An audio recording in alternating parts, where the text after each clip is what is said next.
Hi everyone and welcome to this Christmas stock market update. You can probably hear jingle bells in the background. Let's get on with the update. So we've got, in terms of valuation, the energy companies are looking relatively cheap, despite the fact that people think they've had the best of it because their share price has risen so much. Well, on a price earnings basis, they're still cheap. So are the diversified banks. Let's move on to performance. Well, it's been a mixed week, as you can see, and obviously energy gainers is attractive, given that they're relatively undervalued and diversified banks. But some of the other sectors going up, such as healthcare, might not be supported by valuations.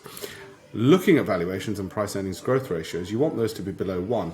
Here you can see, again, energy remains as it has for much of the year, relatively cheap. And that's just a reflection of the share prices, whilst rising steeply, have not kept up pace with the rate at which profits have grown. That doesn't mean those profits will continue growing, but certainly those companies still look relatively cheap at the moment. Let's turn now to the S&P 500 and see where we are with that. As you can see, yet again, it's continued falling. And what's been annoying for some people, and if they've not been looking at my charts, they won't know why. It's been going down, then up, and they think, oh, we're through it, then it falls again, then it rises again. And as we've said before, because of that resistance, and we called it exactly correct, if you listen to the previous recordings, it's now on its way lower. Now, it could easily end up around here, and you end up down 14% over the year, or even worse, end up down here, and you're looking at something substantially more, probably about 20% drop from current levels. I'm not saying which way it's going to be. What I will say on the positive side is it is still fairly oversold. So it might not go all the way to the bottom. It might just go down here. But as things stand, am I looking to buy this week? I'm not looking to buy things this week because I'm risk averse this week. Worryingly, Apple has fallen below that support. Doesn't mean it won't necessarily move back above it. Doesn't mean it won't catch up. But that 67% in a year doesn't look positive at the moment, doesn't look likely, and looks like the monthly MACD suggests it could fall further, despite it being oversold already. Okay, I still hold on to my Apple. Microsoft, with the rest of the market, has fallen, and well, you can see where it is. It's halfway between that band. It's at the base case. It'll probably drift lower for now. I'm not looking to buy more Microsoft than I've already got. Amazon has gone even lower, so whilst it broke below that, and we don't think this will happen with Apple, but you can see what happens if it does break a lower base, then all bets are off and it capitulates and then drops some more. So I'm not saying you're necessarily going to get this kind of return if that happened. What I am saying is that's what a false breakout or a false dawn looks like.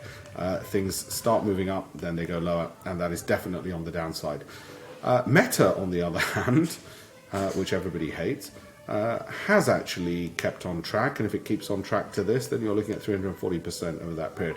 Let's have a look at some of the others. Again, fallen below support, so I'm not looking to buy more at the moment. We'll just have to see what happens, and it might be a story similar to that of Amazon. Let's see. PayPal definitely is doing an Amazon. Rose, then fall, and is now at a low of multi-year proportions. What will happen? Well, I'm not looking to buy more at the moment. Let's just wait and see. Johnson & Johnson hovering along there. That's the base, that's the bull, and that's the bear case.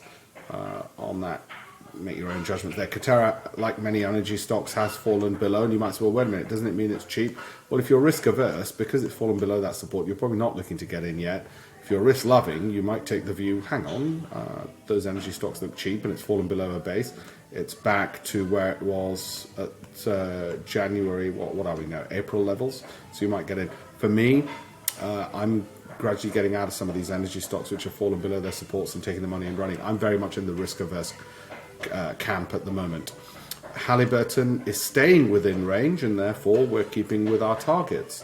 Marathon Oil Company still staying within range, so we'll stick with those targets. However, if you're risk averse, you'll probably take your money and run.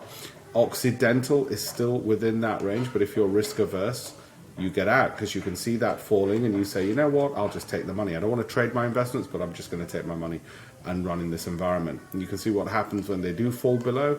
That was supposed to stay there. It's actually gone below. Therefore, that target goes out of the window because it's no longer relevant. It's fallen below support.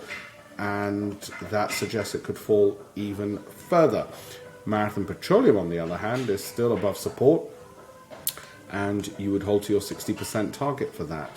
Okay, Adobe I show, as I said, just for educational purposes of what can happen with a good company, which has fallen substantially. And that's where we are with that.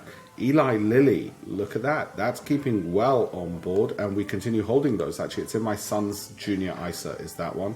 And you can sort of see why I'm still looking for that 40% return over 12 months, which is my hurdle rate for my investments. If I don't get that, then, or I can't get that, then I'm not interested. This has started pulling back. This is just more historic now.